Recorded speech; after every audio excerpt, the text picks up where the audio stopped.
Hallelujah, praise the Lord.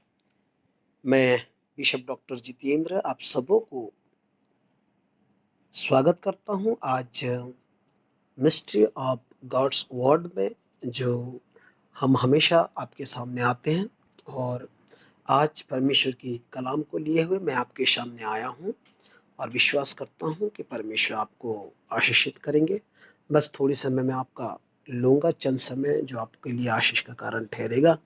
जैसे मैंने पिछले दिन बताया था कि मैं आपके सामने एक वचन को शेयर करूंगा, जो मसीह जीवन श्रापित जीवन नहीं, यानी कि मसीह होकर श्रापित होना अच्छी बात नहीं। तो इस वचन को मैं आपके सामने रखना चाहता हूं और मैं आपसे आग्रह करता हूं कि हमारी चैनल को, जो बिशप जितेंद्र छत्रिया है, उस चैनल को सब्सक्राइब कीजिए और लाइक शेयर कमेंट करके जरूर बताइएगा, ताकि परमेश्वर की महिमा आपके द्वारा हो और हमें भी उत्साह मिले, मुझे भी उत्साह मिले कि उस वचन के द्वारा परमेश्वर ने आपसे बात किया है ये जानकर। तो प्रभु की तारीफ करते हुए, महिमा करते हुए मैं आपको सीधे ले चलता हूँ। इस टॉपिक को मैंने जो रखा, रेवलेशन जो प्रभु ने मुझे दिया, जो मिस्ट्री है, अ, परमेश्वर की लोग स्थापित नहीं होना चाहिए, इसके विषय में कुछ बात करने के लिए। और ये बात को जानने के लिए हमें सृष्टि पे चलना पड़ेगा। परमेश्वर की वचन की जो सृष्टि है, सृष्टि के वचन है, उत्पत्ति में उसको देखना पड़ेगा कि ये जो श्राप का सृष्टि कहाँ से हुआ, कैसे हुआ, और ये श्राप क्या है, और श्राप के ऑपोजिट वर्ड्स क्या है। जैसे हम जानते हैं कि अंधकार और उजाला, ऐसे पाप और उद्धार, ऐसे जो शरीर और आत्मा, ये कभी भी मेल नहीं होती, इनका 36 का आंकड़ा होता है। ऐसे ही श्राप और आशीष का भी कभी मेल नहीं होता, इनका भी 36 का आंकड़ा होता है। श्राप जहाँ है वहाँ आशीष नहीं है, और जहाँ आशीष है वहाँ पे श्राप नहीं है। तो परमेश्वर की जो वचन है कि श्राप की उत्पत्ति, श्राप की सृष्टि, अभिशाप की जो सृष्टि, ये कहाँ से हुआ, ये आपके सामने मैं रखना चाहता हूँ।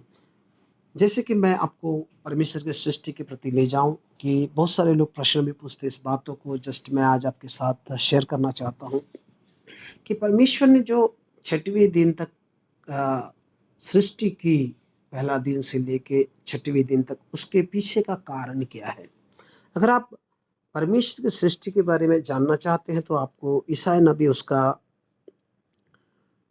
उसका 45 उसका 18 पद को देखना पड़ेगा। 45 का 18 पद में परमेश्वर कहते हैं कि यहोवा जो आकाश और की सृजनहारा है, वही परमेश्वर है। उसी ने पृथ्वी को रचा और बनाया। उसी ने उसको स्थिर भी किया। उसने उसे सुनसान रहने के लिए नहीं, परंतु बसने के लिए उसे रचा है। यह वचन साबित करता है कि परमेश्वर के पृथ्वी को बनाने के पीछे का एक उद्देश्य जो था, वो उसको बसाना चाहता था, पृथ्वी बसे। पृथ्वी में एक उसकी इच्छा के अनुसार एक लोग जो हम बैठ रहे हैं, जैसे हम जानते हैं कि परमेश्वर ने पृथ्वी में लोगों को ही स्थान दिया है और सृष्टि में कि वो बसे। इसका ये पहले से योजना था कि परमेश्वर चाहता था ये एक बसने वाला जगह जगह बने। और परमेश्वर इस बात को सिद्ध करते हुए, इस बात को प्रमाण करते हुए उसने इंसान की सृष्टि की। अगर आपको मैं ले जाऊं और एक वचन पे, तो आपको पूरा क्लियर हो जाएगा इस वचन। भजन संहिता उसका 115 का उसका 16 पद को अगर आप जाएंगे तो वहाँ पे आपको दिखाई देगा कि वहाँ लिखा है कि स्वर्ग परमेश्वर का स्वर्ग है और पृथ्वी उसने मनुष्य को दे दी है।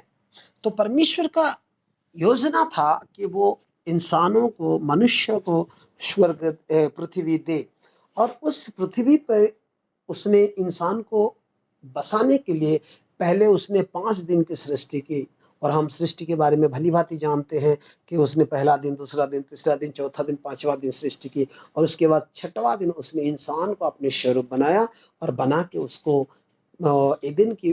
एक वाटिका बनाकर वहाँ पे उसको रखा और वहाँ पे उसने रख कर ये ऐलान किया। पहला अध्याय में अगर हम जाते हैं उत्पत्ति की, उसकी जो इच्छा थी 28 पद में लिखा है कि परमेश्वर ने उन्हें आशीष किया और आशीष करके कहा कि फैलो फूलो, पृथ्वी को भर दो और अपने वश में लो और उनके ऊपर राज करो। ये परमेश्वर की पहली जो वचन इंसान के प्रति कि उसने मनुष्य को आशीष दिया। परंतु वो आशीष जब हम धीरे धीरे दूसरा पद में, दूसरा अध्याय तीसरा अध्याय को देखते हैं तो वहां पे इंसान को एदन की वाटिका में जितने भी वृक्ष लगाए गए थे, पेड़ लगाए गए थे, उनमें से एक पेड़ जो ज्ञानदायक पेड़ था उसको ना खाने के लिए परमेश्वर ने मना किया था। मना किया और उसके बाद उसको एक स्वतंत्रता दी, उसको उसकी इच्छा पे छोड़ दिया। जब बहुत लोग ये बात भी पूछते हैं कि परमेश्वर ने ऐसा क्यों किया, कि इंसान को तो परमेश्वर को तो पता था कि इंसान उस पेड़ को का फल को खाएगा, फिर परमेश्वर ने क्यों उसे मतलब छोड़ दिया। मैं आपको बताना चाहता हूँ मेरे प्रियो, आपको अच्छी तरह से मालूम है और परमेश्वर आज आपसे फिर से बात करना चाहता है कि परमेश्वर का जो गुण है, परमेश्वर का जो चरित्र है, हम जानते हैं कि परमेश्वर आत्मा है और आत्मा में स्वतंत्रता होता है। परमेश्वर अगर एदन की वाटिका में इंसान को बंधन में रखता तो शायद वो अपनी परमेश्वरता में नहीं रहता। इसलिए क्योंकि वो परमेश्वर है और उसमें स्वतंत्रता है, उसने मना किया ताकि वो मना करना उसकी प्रेम है, लेकिन स्वतंत्रता देना अपनी परमेश्वरता को, अपनी ईश्वरीयता को दिखाना होता है। उसने उसने कहा देख तेरी मर्जी, अगर खाए तो तू मरेगा। He got the freedoms to man, क्योंकि वो परमेश्वर है, वो बंधन नहीं देता, वो बंधन का परमेश्वर नहीं है, वो स्वतंत्र देने का परमेश्वर है। अब जब जब भी बाइबल में देखेंगे परमेश्वर जब इसराइल राजा मांगते हैं इसराइल लोग, तब वो कहता है कि देखो वो आएगा तो ऐसा करेगा वैसा करेगा, तुम्हारी बच्चों को ही वो गुलाम बनाएगा, तुम्हारी बेटियों के ऊपर अत्याचार करेगा, तुम्हारे ऊपर वो। लेकिन लोग कहे कि हमें राजा चाहिए, परमेश्वर कहता है कि तुम राजा लोगे तो ऐसा होगा। इंसान हमेशा अपने ऊपर बंधन चाहता है, लेकिन परमेश्वर हमेशा स्वतंत्रता दिया। आज की डेट में भी परमेश्वर हमें स्वतंत्र करना चाहता है। बाइबल में इसीलिए यूहन्ना उसका 8वीं अध्याय उसका 32 पद में लिखा है, तुम सत्य को जानो तो सत्य तुम्हें स्वतंत्र करेगा, आजाद करेगा। और 36 पद में लिखा है कि यदि बेटा ने तुम्हें स्वतंत्र किया तो वाकई में तुम स्वतंत्र हो। तो इस स्वतंत्रता को जानना सबसे बड़ी बात है, लेकिन आज हमारी टॉपिक स्वतंत्रता ही नहीं है। इसलिए मैं आपको जो टॉपिक से बात करना चाहता हूँ, जो अभिशाप, जो श्राप होता है, वो कहाँ से आता है और मसीह कैसे आज की डेट में श्रापित होते हैं, ये बात बताना चाहता हूँ। तो जब इंसान ने पाप किया और परमेश्वर की महिमा से गिर गए, तब जब उनको पता चला कि अरे हमने गलती कर दिया है और वो छुपने लगा। अब तीसरी अध्याय उत्पत्ति को जाएंगे, उसका 10वीं पद से लेकर अगर आप नीचे नीचे पढ़ते आएंगे, जब उन्होंने परमेश्वर की आवाज़ को सुन के छुपा और ऐसे ऐसे करके ऐसे परमेश्वर ने उनके साथ बात किया, फिर परमेश्वर ने आदम से बात किया, हवा से बात किया, सांप से बात किया, उनको उनके बारे में जो भी दंड सुनाना था उनको सुनाया। उसके बाद परमेश्वर क्या करते हैं, एक वचन कहते हैं कि 17 पद में कि तेरे कारण भूमि जो है, पृथ्वी जो है, धरती जो है श्रापित हुआ है। तेरे कारण धरती श्रापित हुआ है और तू हमेशा जिंदगी भर दुख उठाकर भोजन करेगा। और तेरे चलते भूमि श्रापित होने के कारण देख वहां पे कांटे लिखा है, कांटे उगाए जाएंगे।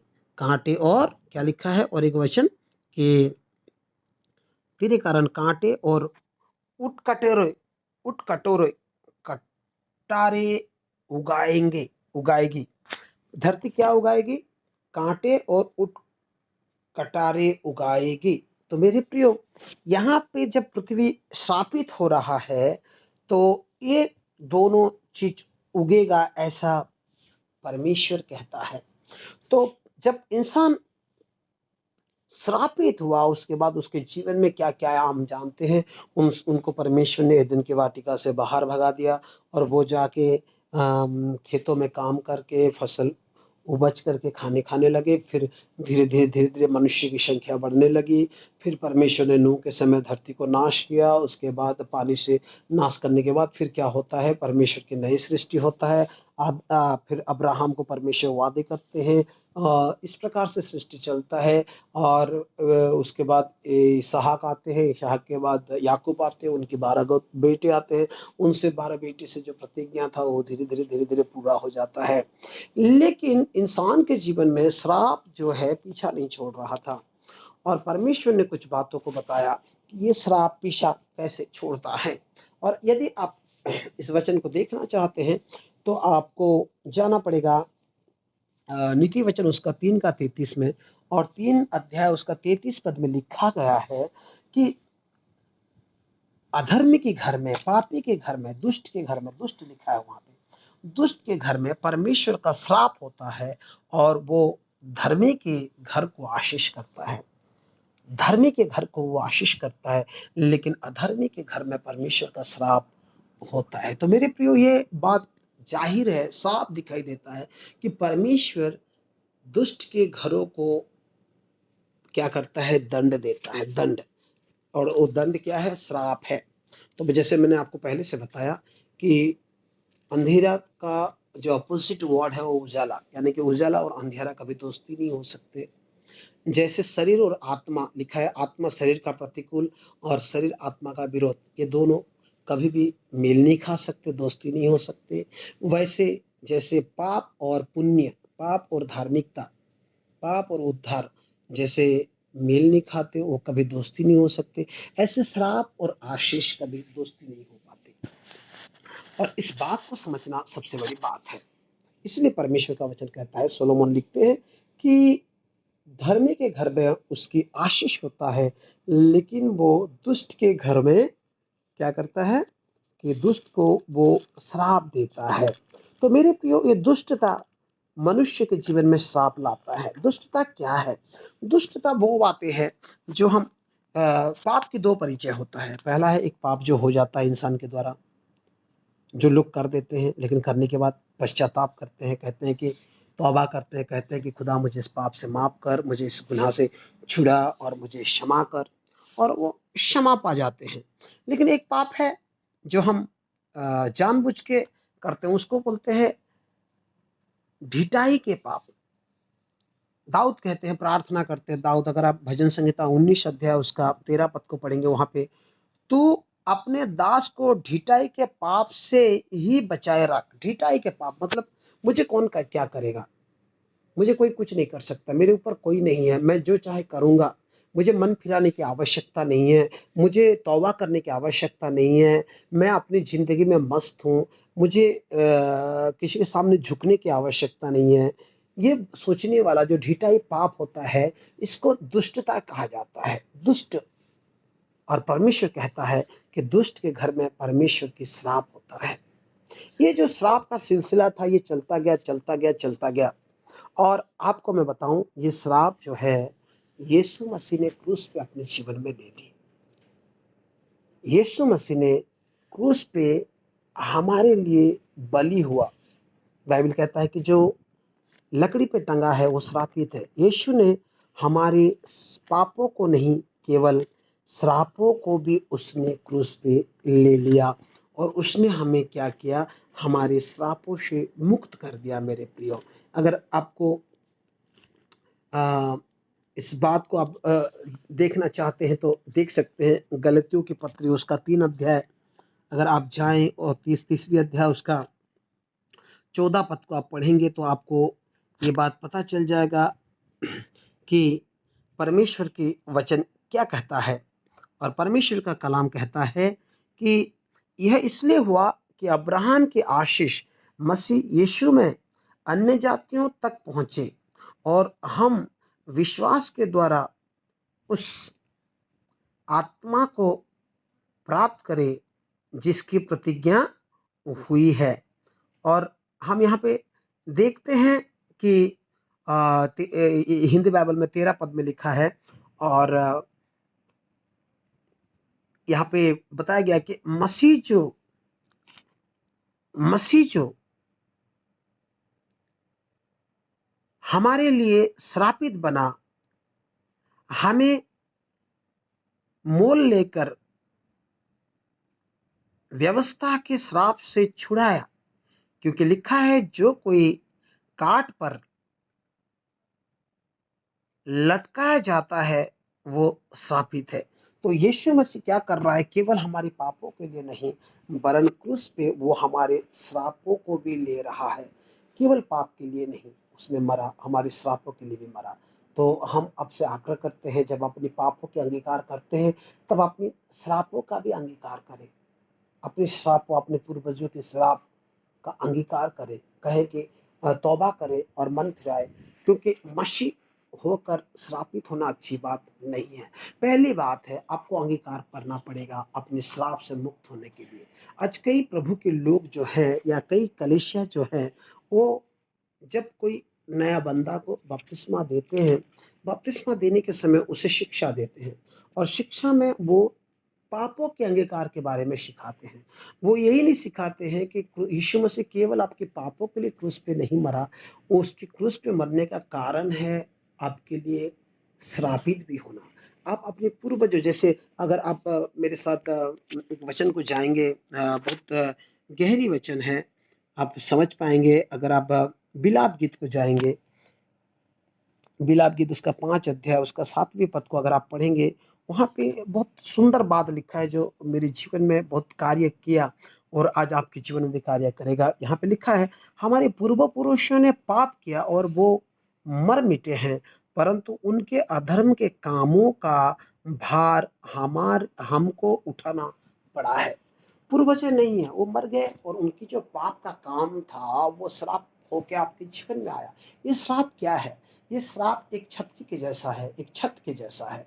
अगर आप छत के अंदर है और बाहर बारिश हो रहा है तो आपके ऊपर नहीं गिरेगा, क्योंकि छत उसको रोक देता है। ये छतरी आप पकड़ के जा रहे हैं और बारिश हो रहा है तो आपके ऊपर नहीं गिरेगा, क्योंकि वो छतरी जो है आपकी श्राप, आपकी वो बारिश को आपके ऊपर गिरने नहीं देता। इस प्रकार से जो आशीष होता है, उस आशीष को आपको आप तक पहुंचने नहीं देता। ये श्राप एक छतरी के समान होता है और एक छत के समान होता है। अगर आपके जीवन में है तो आप जितना भी प्रार्थना करें, अगर वो श्राप आपके जीवन में है तो ये आप तक पहुंचने नहीं देगा।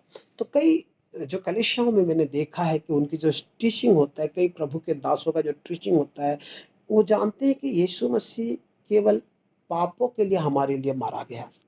लेकिन मैं आपको आज बताना चाहता हूँ कि यीशु मसीह केवल आपके पाप के लिए नहीं मारा गया, परंतु वो आपके श्राप के लिए भी श्रापित हुआ है। तो मैं आपसे ये विनती करता हूँ और आग्रह करता हूँ कि आप जब भी अपने बच्चों को बपतिस्मा देने के लिए लेके जाते हैं या आप बपतिस्मा लेते हैं, तो आप अपने पापों को अंगीकार करते हुए अपने श्रापों को भी अंगीकार करें कि परमेश्वर का जो श्राप आपके पूर्वजों से आपके घरों में चला आ रहा है, क्योंकि बाइबल कहता है, मैं 4 पीढ़ी तक दंड दूंगा, पितरों का दंड दूंगा। हो सके आप इसीलिए आज की डेट में सब चीज़ें करते हुए आपके पास आशीष नहीं है। आपके बापा पापा या आपके दादा या आपका दादा परदादा पाप किया हो और वो आपको श्राप होकर आपके पीछे पीछे दौड़ा है। आज तौबा करे खुदा से, कहे कि खुदा मैं अपने श्राप को क्रूस पे टंगा रहा हूँ और मैं अपने श्राप से आज मुक्त हो रहा हूँ यीशु के नाम से, यीशु के लव से। आप ऐलान कर सकते हैं। ये पहला तरीका है, आप श्राप से मुक्त हो सकते हैं।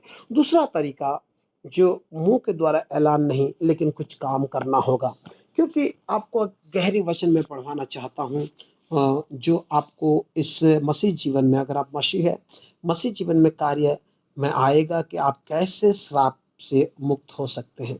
यदि आप पढ़ना चाहते हैं तो इब्रानी उसका 6वीं अध्याय को जाएं और 7वीं और 8वीं पद को आप पढ़ लें। यहाँ पे लिखा है, क्योंकि जो भूमि वर्षा के पानी को जो उस पर बार बार पड़ता है कि पीकर जिस लोगों के लिए वो ज्योति बोई जाती है, उसके काम का शाख पत्ता उपजित है, वो परमेश्वर से आशीष पाती है।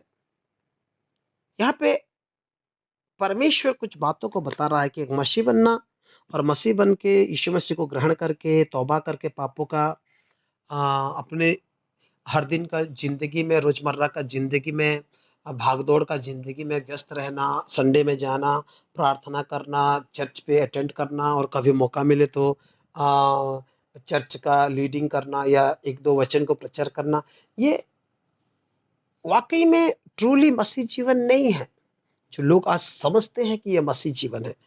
मसीह जीवन वो ही है the life of A dedications. ये एक डेडिकेशंस लाइफ है। जब हम मसीह बनते हैं, आप दूसरों के लिए उदाहरण का कारण बनते हैं। आप दूसरों के लिए बोए जाते हैं। वचन कहता है कि जो भूमि बार-बार बारिश की पानी को अपने ऊपर लेता है और जिन लोगों के लिए वो ज्योति बोई जाती है, आपके ऊपर परमेश्वर जो पानी देता है, आप जो संडे में या हर दिन आपके घर में बाइबिल है, आप पढ़ते हैं, आप यूट्यूब में परमेश्वर का वचन सुनते हैं, फेसबुक पे सुनते हैं या आप ऑडियो सुनते हैं, वीडियो देखते हैं, जो भी हो, जो भी आप जैसे भी आपके ऊपर परमेश्वर जो बारिश कर रहा है, वो परमेश्वर कहीं न कहीं आपको वो आपके ऊपर वो एक उम्मीद रखता है कि आप दूसरों के लिए वो बारिश को आपके ऊपर करता है कि आप जोते जाते हो, आप बोए जाते हो दूसरों के लिए और उनके लिए आपको उपज उत्पन्न करना है, उनके लिए आपको साग-सब्ज़ी उत्पन्न करना है ताकि वो ग्रहण कर सकें कि वो जाने कि यार इनकी ज़िंदगी जो है, वो वाक़ई में हमारे लिए लाभदायक है। आज मसीह ये बात को नहीं समझ रहे हैं इसलिए श्राप इनको नहीं छोड़ रहा है। आशीष तभी आती है जब हम अपने आप में ये समझते हैं कि मैं मसीह इसलिए नहीं हूं कि मैं सुख की जिंदगी जीऊं। मैं मसीह इसलिए नहीं हूं कि मैं बस सप्ताह में एक बार दुआ करूं। मैं मसीह इसलिए नहीं हूं कि केवल मैं चर्च के दिन 2 घंटे के लिए कलीसिया में जाऊं।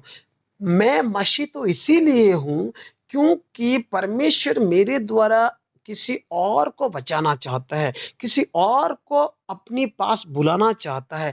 ये सोच मसीहों में आना बहुत-बहुत ज़रूरी है और यही जिस दिन ये सोच हमारे जीवन में आएगा और हम अपने जीवन में जो परमेश्वर ने हमारे ऊपर बार-बार जो वृष्टि कर रहा है, बारिश कर रहा है कि हम जोते जाएँ, बोए जाएँ और उपज साग-सब्ज़ी लाएँ, उसके द्वारा परमेश्वर हमें आशीष दे।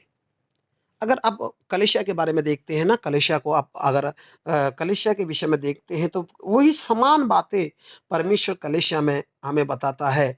अगर आप चौथी अध्याय इफिसियों उसके चौथी अध्याय उसका 11 पद को पढ़ेंगे, वहाँ पे आपको एक अच्छी बात दिखाई देगा और उसने कुछ को प्रेरित नियुक्त करके और कुछ को भविष्यवक्ता नियुक्त करके और कुछ को सुसमाचार प्रचार करके नियुक्त करके और कुछ को रखवाले और कुछ उपदेशक नियुक्त करके दे दिया। 12 पद को आप पढ़ें, जिससे पवित्र लोग सिद्ध हो जाएं और सेवा के काम किए जाएं और मसीह का देह उन्नति पाए। आज कलीसियाओं में सबसे बड़ी जो कमी दिखाई देता है, पहला तो ये 5 सेवा आपको दिखाई नहीं देगा। दूसरी बात कि वहाँ पे जो पवित्र लोग पहले हैं, पहली बात है और दूसरी बात ये है कि लोग अपने आप को पवित्र नहीं समझते, यीशु का लहू को बहुमूल्य नहीं समझते। जैसा कि वचन लिखा है पहला यूहन्ना में कि यदि तुम में से कोई कहे कि मैं पापी नहीं हूँ, तो वो तुम क्या हो? झूठे हो। अगर तुम अपने आप को कहते हो कि मैं पापी नहीं हूँ, तो तुम झूठे हो। मेरे प्रियो, हमें इस बात के भी भेद को जानना पड़ेगा कि वो उन लोगों को लिख रहा है परमेश्वर का आत्मा यूहन्ना के द्वारा, क्योंकि वो जो यहूदी लोग जो कहते थे कि हम पापी नहीं हैं, हम तो क्या कहते हैं खतना हुए हैं, हम तो ये करते हैं, वो करते हैं, हम पापी नहीं हैं। जैसे एक फारूसी ने प्रार्थना किया था कि मैं इस चुंगी लेने वाला पापी व्यक्ति जैसा नहीं हूँ। मैं ये करता हूँ, वो करता हूँ, मैं दसवां देता हूँ, मैं उपवास करता हूँ। ऐसे धर्मी समझने वाले लोगों को वचन लिखा गया है। लेकिन मैं आपको कहता हूं, जो यीशु के ऊपर विश्वास करता है, जो यीशु के लहू को अपने जीवन में ले लेता है, यीशु के लहू में वो सामर्थ है कि वो आपको पवित्र करे, वो आपको पवित्र कर सकता है। मेरे प्रियो, अगर आप इस बात को बहुत अच्छी तरीके से अपने जीवन में अप्लाई करना चाहते हैं, यूटिलाइज करना चाहते हैं, तो मैं आपको एक आसान तरीका बताना चाहता हूँ, जो पौलुस ने किया और उसकी वचन ने मुझे सिखाया है। अगर आप चाहते हैं, आप सीख सकते हैं। पौलुस आ, कहता है कि मैं पापियों के अंदर प्रधान पापी हूं। प्रेज द लॉर्ड, परमेश्वर की तारीफ हो। हम कभी भी परमेश्वर के सामने धर्मी नहीं हो सकते। हमारे धर्म के काम सब मैले छितरे कपड़ों के समान है। आज जो उल्टा चीज चल रहा है ना, वो गलत है कि लोग परमेश्वर के सामने धर्मी दिखा रहे हैं अपने आप को, कलीसिया के अंदर धर्मी दिखा रहे हैं, लेकिन बाहर जब उनकी सहभागिता उनके कार्य क्षेत्र में वो जाते हैं, जिनके लिए वो बोए जाते हैं, वहां पे उनके द्वारा परमेश्वर की महिमा नहीं हो पाता। वहां पे वो चोर डाकू गुंडे दिखाई देते हैं। वहां के लोग कहते हैं, अरे मसीह लोग मतलब चलो घृणा करो। आज विशेष करके भारत में ये चीज आप देखने पाएंगे, लोग मसीह को तो प्यार करते हैं, लेकिन मसीहत को अपनाना नहीं चाहते हैं। जैसे महात्मा गांधी से लेकर हर एक लोग, क्योंकि मसीह प्रकट मसीहों के द्वारा होता है, ये मसीहों को समझना पड़ेगा। हम मसीह जब तक ये बात को नहीं समझेंगे, तब तक उसके प्रकटीकरण को हम जान नहीं पाएंगे। मेरे प्रियो, हमें समझना पड़ेगा कि हमें परमेश्वर ने ये संसार में बोया है जगत के लिए, उन लोगों के लिए। आप हो सके कहीं नहीं जाते, आप प्रचारक नहीं है, लेकिन आप कहीं गवर्नमेंट जॉब करते हैं, तो आप जिस जगह में जॉब करते हो वहाँ के लोगों के लिए परमेश्वर ने आपको बोया है। आप कोई प्राइवेट सेक्टर में है, बैंक में है, आप कोई जगह नौकरी करते हैं, आप बिजनेस करते हैं, गॉड परमेश्वर आपको वहाँ पे बोया है कि आप उनके लिए उपज लाएं, साग सब्जी उनके लिए अपने जीवन में उत्पन्न करें, उनके लाभ की बातें आप अपने जीवन में उत्पन्न करें कि वो जाने कि मसीह ऐसा होते हैं और मसीहत को अपनाना अच्छा चीज है। ये बात वो बोलना चाहिए, परमेश्वर ये चाहता है। इसलिए उसने कलीसिया में 5 सेवा दी, और 5 सेवा इसलिए दिए कि पवित्र लोग सिद्ध हो जाए और सेवा के लिए तैयार किए जाए।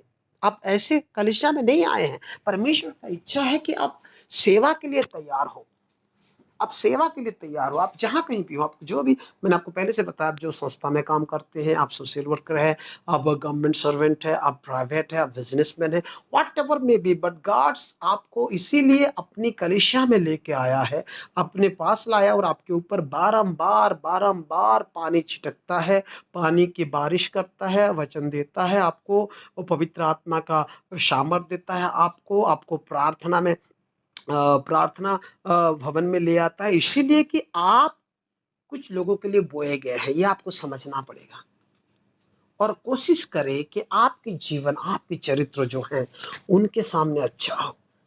आज कई प्रभु के दास प्रचार करते हैं, मैं भी कहता हूँ इस बात को, कि हम प्रभु के भवन में अच्छा दिखाई देते हैं, प्रभु के घर में हम दूत है और बाहर भूत है। ये ना बने। परमेश्वर चाहता है कि हमारे जो स्वभाव अंदर है वो बाहर भी दिखाई दे।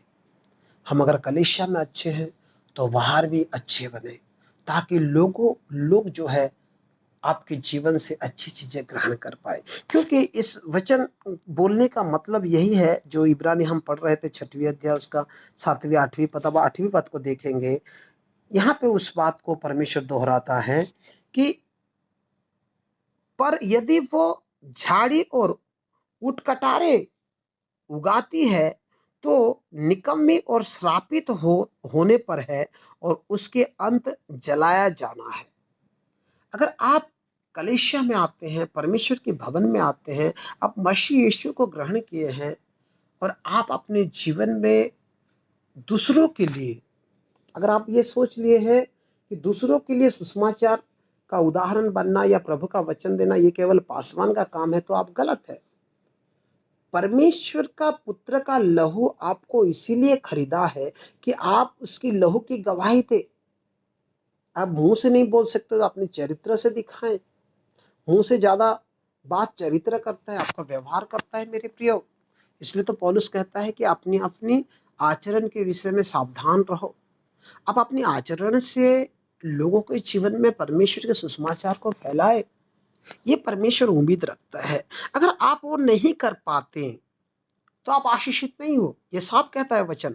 8वीं पद में लिखा है, यदि वो साग उत्पन्न नहीं करता, 7वीं पद में, और 8वीं पद में लिखा है वो झाड़ी और उठ कटारे उगाती है, तो निकम्मी और श्रापित होता है। ये श्राप तभी आता है जब एक मसीह अपने जीवन में उस परमेश्वर को की ओर से दिया हुआ, बारंबार दिया हुआ वचन की बारिश, आत्मा की बारिश को समझ नहीं पाता और वो अपने जीवन में नहीं सुधरता।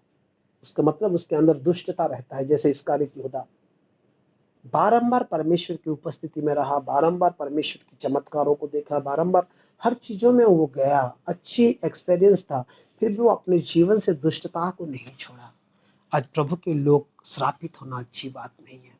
अगर आज आज की डेट में आपके घरों में, आपके जीवन में श्राप है, आप जितनी भी प्रार्थना करते हैं, आराधना करते हैं, दुआ करते हैं, फिर भी अगर आपके जीवन में आशीष नहीं आता है, ये दो बातों को अपने जीवन में देख लीजिए और इसे आप अपने जीवन में लगाइए, उपयोग कीजिए, ताकि आपके जीवन में वो श्राप दूर हो जाए और आशीष आए। पहली बात मैंने आपको बताया कि अपने मुंह से अंगीकार करें कि यीशु, मैं अपने श्राप को क्रूस पे तुझ में देता हूँ।